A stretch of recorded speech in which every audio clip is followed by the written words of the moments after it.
This past week, an event was put on in the Student Union Starbucks Lounge that was sponsored by RHPB and RHC. So UA Leads series is a leadership series that we put on in the spring. Our Sigma Lambda group does it. It's a sophomore honorary, and it's a bunch of different leadership speakers and performers that people can come to. And if you go to so many events, you get an award at Life Awards. So this is the 5th of 6 events that will happen in the spring.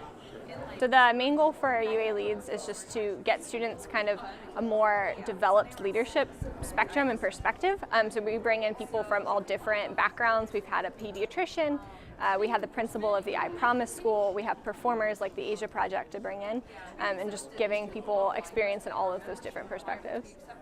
As a part of the Rethinking Race series and UA Leads, a group called the Asia Project performed. Weary from the weight we strap to our backs, we search for a quick fix to relieve ourselves from the ugliness that consumes us. We feel abandoned. The Asia Project is a spoken word artist, which is kind of like poetry. Asia Sampson is the spoken word artist, and his brother-in-law, Jolin, accompanies him on the guitar. This dude's a beast. I mean, I don't know how he finds a way to manage finding the right music that goes with, the feeling that I'm trying to convey.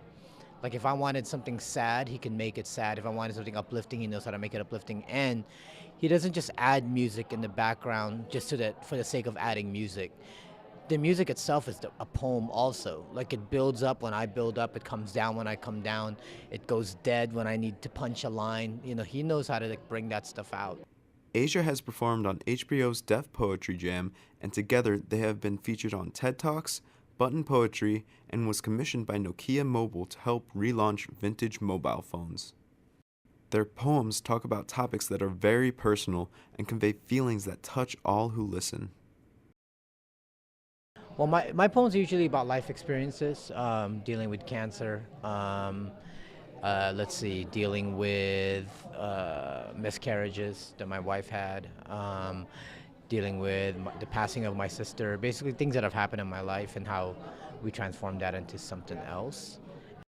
When asked about why they perform at colleges, Asia had this to say. We get to meet younger people and we get to, bring poetry into places where they normally wouldn't get it, we would do a school, a university in North Dakota, and it's in the middle of nowhere, and then students will come up to us and thank us for bringing some sort of culture to that area because they don't normally get to witness that except for YouTube, The Asia Project loves performing for people, and audiences really resonate with the poems. Maybe because they find a part of themselves in it, I think we can all find something in the work. I think with poetry, we find something that connects us, and so, yeah. I asked them what their favorite poem is that they've ever done. Whenever they ask Andy Warhol what his favorite painting or piece is, he always used to say, my next one.